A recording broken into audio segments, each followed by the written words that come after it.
All right, well, today is August 4th of 2017, and I am entering Gordon Mallory in Taylorville, Illinois. Mr. Mallory is 61 years old, having been born on May 28, 1956. My name is Sue Burkholder, and I will be the interviewer. And for the recording, would you please tell us what branch of service you were in and during what war you served? Okay. I served in the U.S. Army during the Vietnam era, 1975. Okay. All right. Well, let's start with a little way back data. Look back to where you were born, a little bit about maybe your parents, siblings, those type of things. Okay. I was born in Ketchikan, Alaska. I'm a Tsimshian Indian, Tsimshian from Ketchikan. It was a salmon capital of the world, Ketchikan, Alaska. I actually claim as a hometown an island competing with it called Metlakatla, or Annette Island. My father's name was Gerald Mallory. He served in the Navy. My mom's name was Laverne Mallory. She's actually the one from Alaska. Her family lives there, the Williamses. And my brother, John Mallory, he served in the Navy, and he was really one of the big reasons why I joined the Army.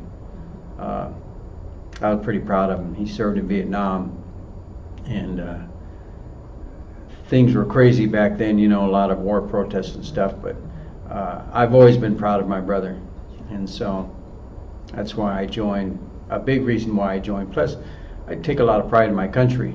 So there was that, and there's my older brother, Gerald Mallory. He's deceased now. He was Mongoloid, and so he didn't live with us. We go visit him all the time, but that's my family in a nutshell. So what were you doing before you entered the service, before you enlisted? Well, when I graduated, I was voted most likely to have a music career, so I was trying to do my music a lot, and just hanging out.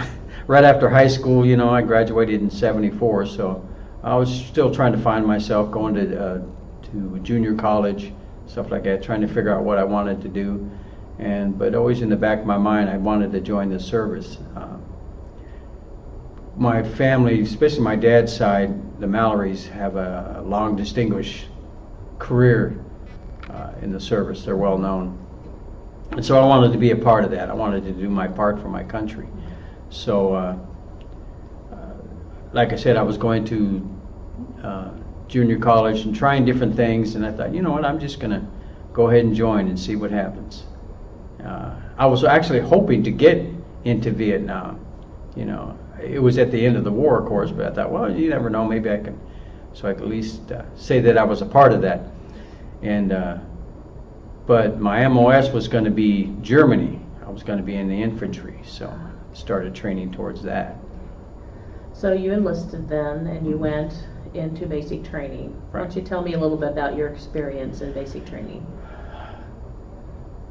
It was funny. A lot of it was funny.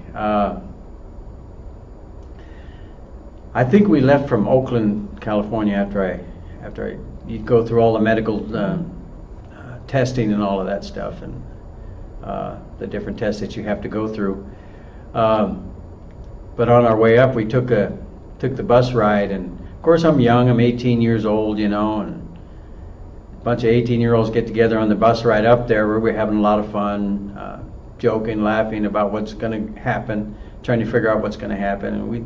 At that time, thought, oh, it's going to be a big party. It's going to be awesome, And of course, the first thing you find out when you get there, some crazy guy runs up the bus and starts yelling at you, calling you maggot this and maggot that, and some of the guys started to cry, and it just tickled me to no end. And so that was my first reality to service life, and then we just started getting into a routine. doing medical, getting the shots and doing all that, getting the haircut. That was another funny incident when we went to get our haircuts. There was this one guy who was beautiful, long blonde hair. I even cried when his hair got cut. It was just so beautiful. And they would ask us, they would tease us, and we go, well, what kind of haircut would you like? Of course, and one guy would say a beetle haircut or just a little bit off the side. And of course, every time it was zip. And so it didn't matter, right? So we got outside there after getting our haircuts. Of course, we did this thing, and hey, that looks pretty good. Oh, you look terrible. And we had a lot of fun with that. And just going through the normal routines, like I said, getting our shots, getting our clothes and all that stuff. And there we had a drill sergeant assigned to us, that super nice fella. I called him Deputy Dog. He was just kind of, well, we're going to do this, fellas, and we're going to do that, and it's going to be fine. Everything's good. Just relax, just everything was great, fantastic. Just having a good time, looking forward to my service, And he lulled us into a peaceful sleep. Thought everything was going to be okay, right? And so we go through all the usual things that you go through, getting ready, prepared. Nothing really heavy, a lot of preparatory stuff. And it comes to the day for the actual training. Well, we had gotten in our minds that it was just going to be, nice and easy, no problem, everything is going to be cool.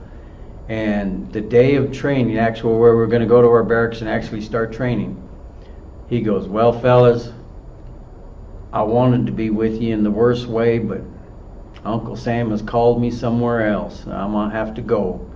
But I'm going to leave you in the very capable hands of whoever it was. I can't even remember who it was. So, okay, no problem. We get there to the actual training, and there was this guy, to me, right? He was 6'8", 400 pounds of meanness. Scared the bejeebers out of it. Because we get there and we line up, and he says, all right, you're going on a 10-mile run. You're going to get your pieces, and you're going to do what I tell you to do. And we're like, shaking, in our boots. And so our first day, bam, right into the training, went on a 10-mile run. And there was a guy there who, before we actually started, he was bragging, I can run 20 miles and I'm in shape and da-da-da-da-da, all this stuff. He was the first one to fall out. And it was hilarious. It was funny. But made it pretty good, though. Made the 10-mile run. We had to do different things during that time, He'd make us get in parade position, push-up position, I should say. Stay there till our arms were shaking, get back up, run some more. So the first day was pretty traumatic, I guess you could say, but also at the same time exciting and funny.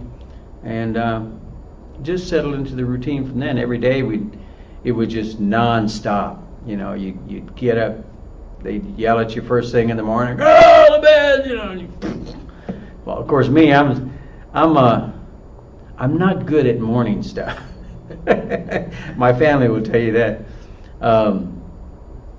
So that was pretty tough adjustment, because when they told you to get up, you got up. Falling out your bed, you had to get dressed real quick, and of course everything had to be nice, your uniform had to be perfect and whatnot. And so the day was filled with exercise, class, getting yelled at. And at the time, I thought, these guys are crazy. They hate me.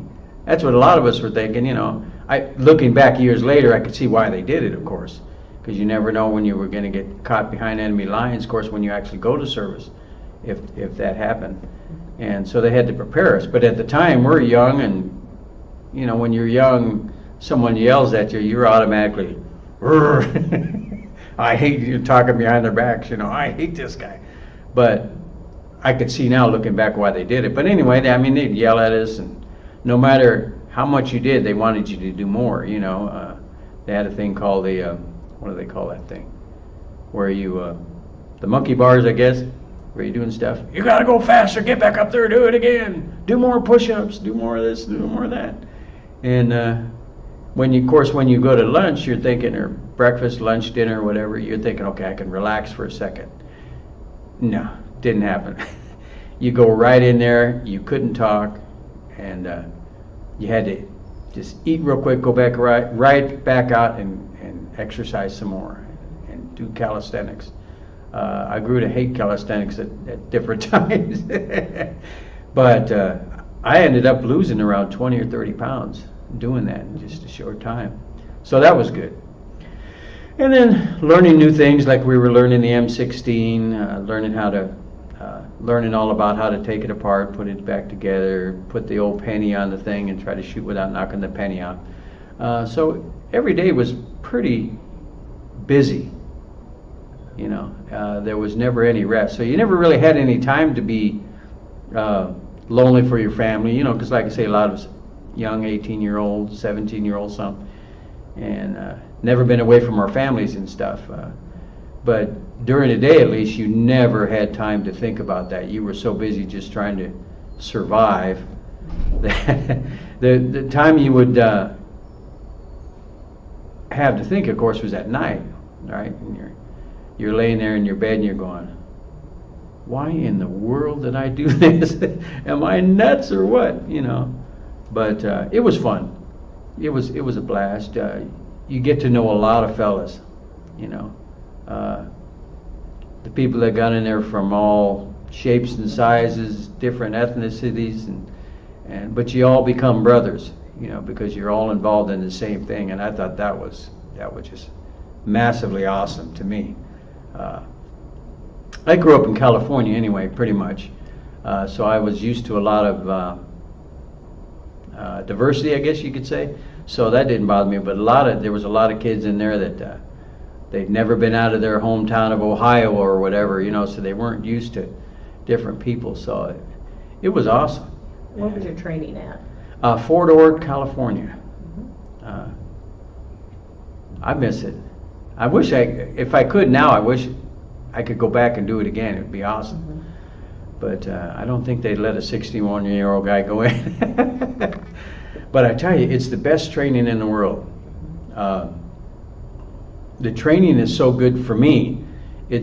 I was reading in a magazine one time, and this guy said something. He goes, and it stuck with me. He said,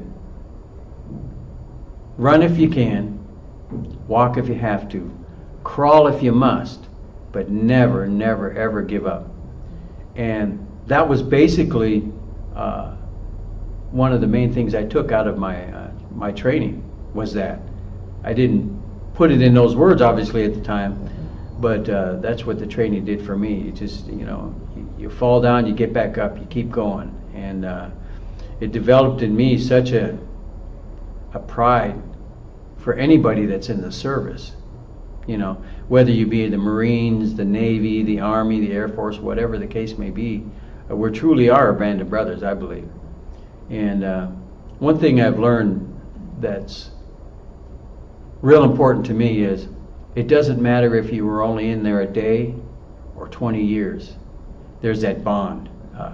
Guys I meet to this day that are in the service, you just have that bond, because it's not how many years you serve. It's the fact that you enlisted, that you were brave enough to get in there and serve, you know, because we didn't know when we first came in if we was going to actually end up in Vietnam still, because it wasn't over yet, but you know, they were still pulling people out, but you never know with war what's going to happen. So I have a tremendous pride in that. I did my best to serve my country the time I did, and so those are the things that stay with me. But like I said, it was a lot of activity. What was your most memorable one or two activities that you had to do? The running. I love to run. And when we ran, we had to do cadences, right? And I belong to a group now, a veterans group, that we do marches and stuff, and just 1, 2, 1, 2, the marching. Just I love that.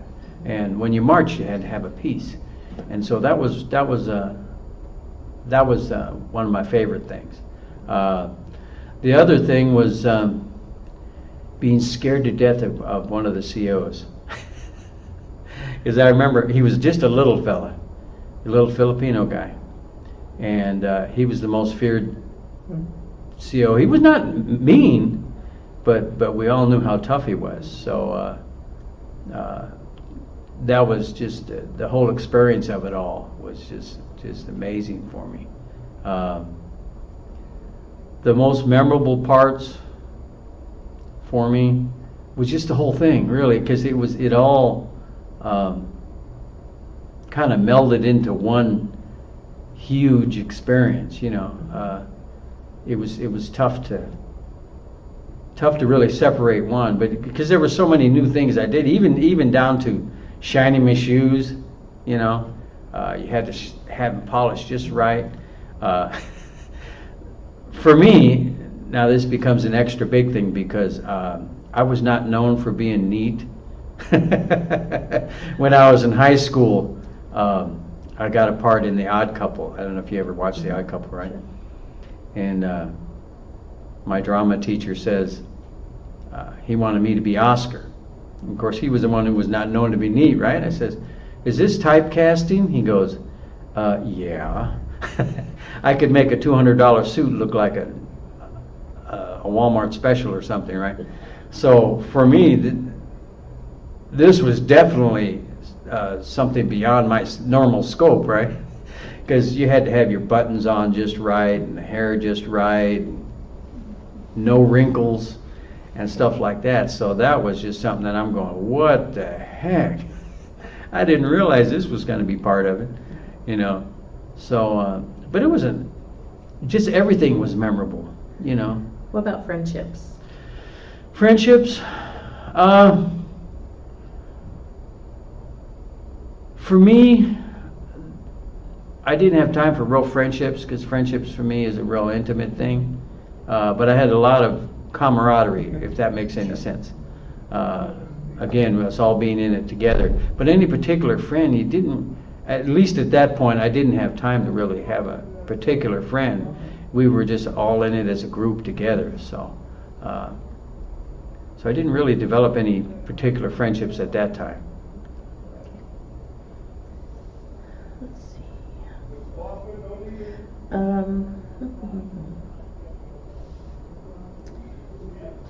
So sounds like you adapted pretty well Yes. to military life. Did you have any kind of a social life during basic? Probably very little. No, well, I don't know if I'll get in trouble for this, but we did sneak out 1 or 2 times. I've heard that before. Yeah. That was the whole fun of it, I guess, sneaking out and not getting caught, right? Mm-hmm. No, there really wasn't a lot of time for social stuff. Was I engaged at that time? I think I was. But never really had time to write or anything, so no. Letters from Mom, you know, stuff like that. I was so enamored with what was going on that I really didn't think about that too much, you know. I was too busy trying to figure out how to do the M16 and get push-ups without the drill sergeant yelling at me, so didn't really have a lot of time for that at that point. Let's see, I was trying to think of other things I've heard before during basic.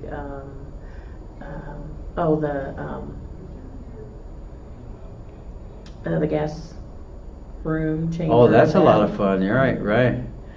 Yeah, you get your test on that. Mm-hmm. Not a pretty sight. Not a pretty sight. It's not pouring down your face and tears and all of that. Definitely not a time to have pictures taken right afterwards, right? That reminds me that one big moment for me was the first time that we had not just our battalion, but all the different other battalions and stuff getting together and working out on the field and doing our calisthenics.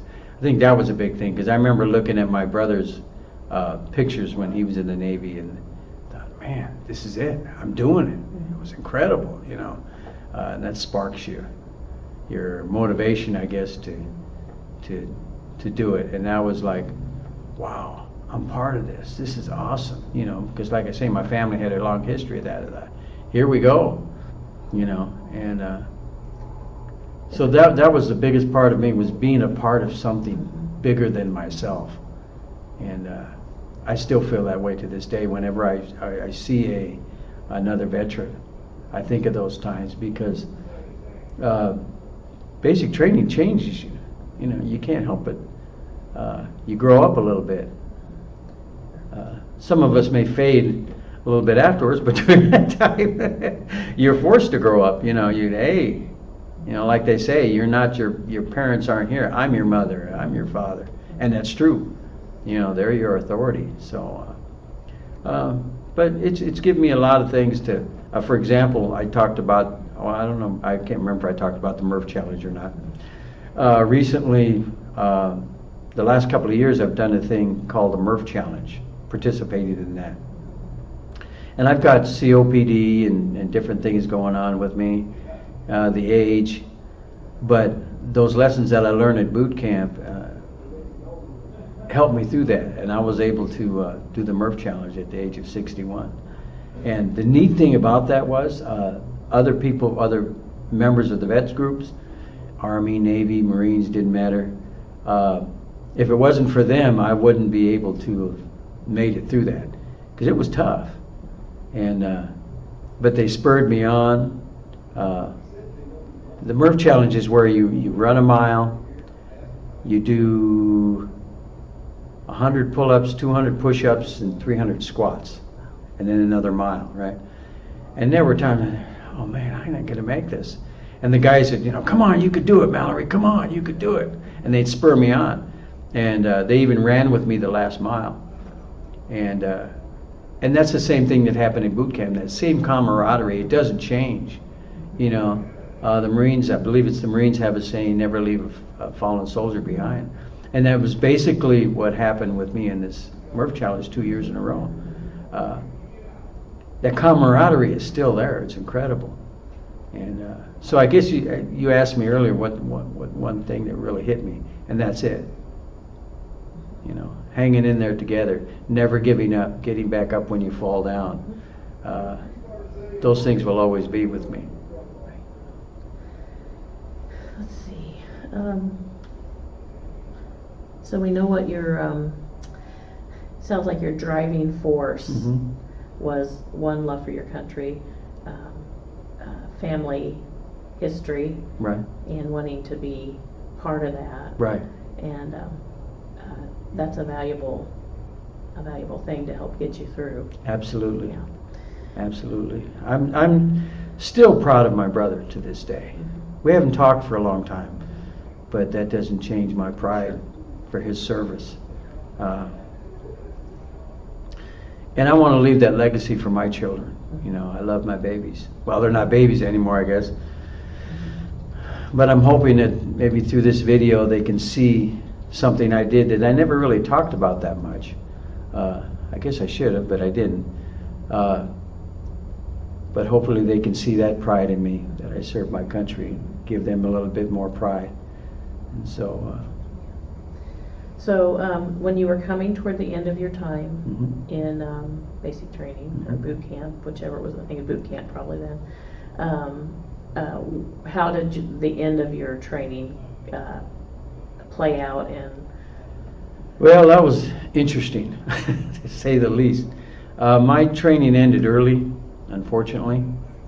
I got called to the CO's office, and he told me, Mallory, you have to go to the infirmary.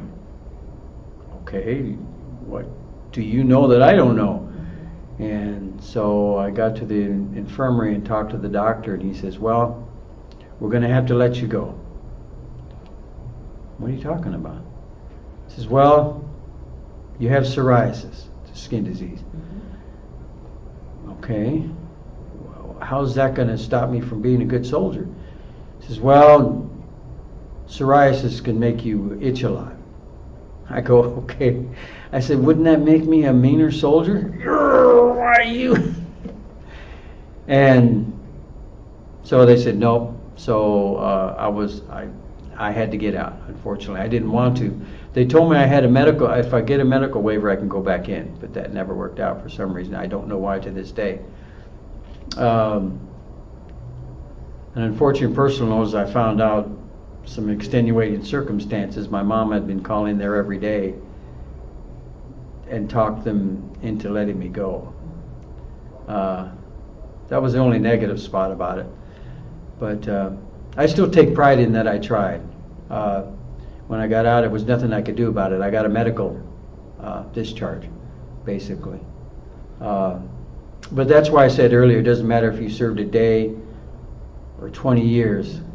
My intention was to serve my country. My intention was to do the best I could. And unfortunately, my situation, I ended up getting out a little early. But I still take pride in it. That's probably why I didn't talk about it much, because for many years I felt like a failure. But I don't anymore. You know, I know that I did the best I could. My intent was to serve my country, and I think that's what counts. I talk to other service members today, and a lot of them feel the same way. You know, it's not how long you served, because different things happen in life. You know, stuff we don't always plan for. But my intent was to serve my country, and in that I take great pride.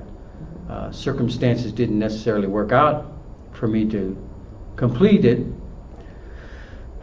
but I'm okay with that now. I'm okay with that now. So when you got out, what did you do? Well, took the long bus ride home. In my dress greens, my duffel bag over my shoulder, and just came back home to, well, at that time I was living with my mom. It was just her and I. So I was frustrated at that point, you know, frustrated that it ended, you know. So after that I just kind of floundered for a while, not knowing what to do. So I went back to college for a while and went on with my life, and that was pretty much it. Didn't talk about it much after that. Okay. Let's see.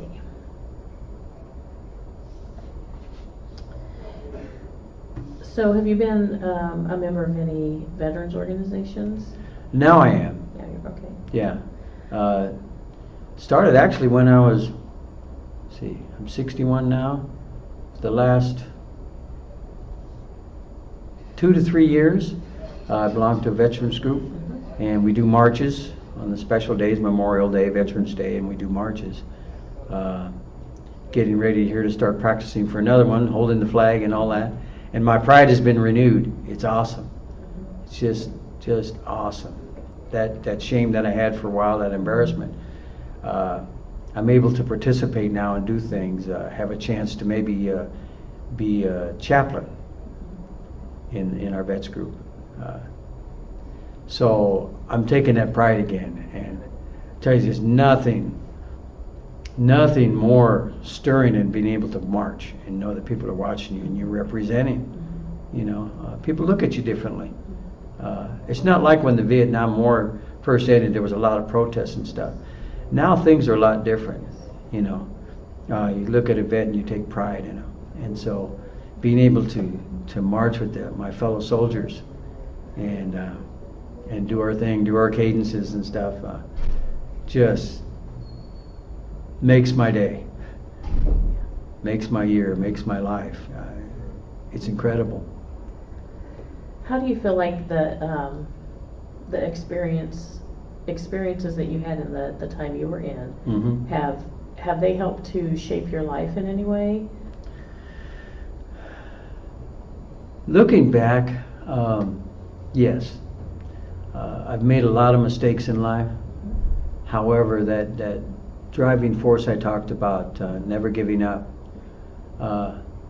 has shaped my life more than I thought. I didn't really realize that until really that I got back in this vet group. How much it really did shape my life. Even though I've fallen to the lowest lows, I'm still able to get back up and try again. Take that one step. If I fall down, get back up again. And that's what my time has helped me to do. I didn't realize it, right? You don't realize it at the time, and during the times that you're going through a lot of stuff. But looking back today, I can see how that resolve not to give up has helped me to overcome a lot of things that could have destroyed me, Right. you know.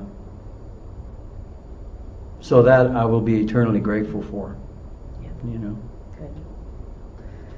Well, is there any final thing you would like to say as we wrap up this? Shout out to my kids, Matthew, Marissa, Melinda, their spouses, Brandon and Tim and Jasmine.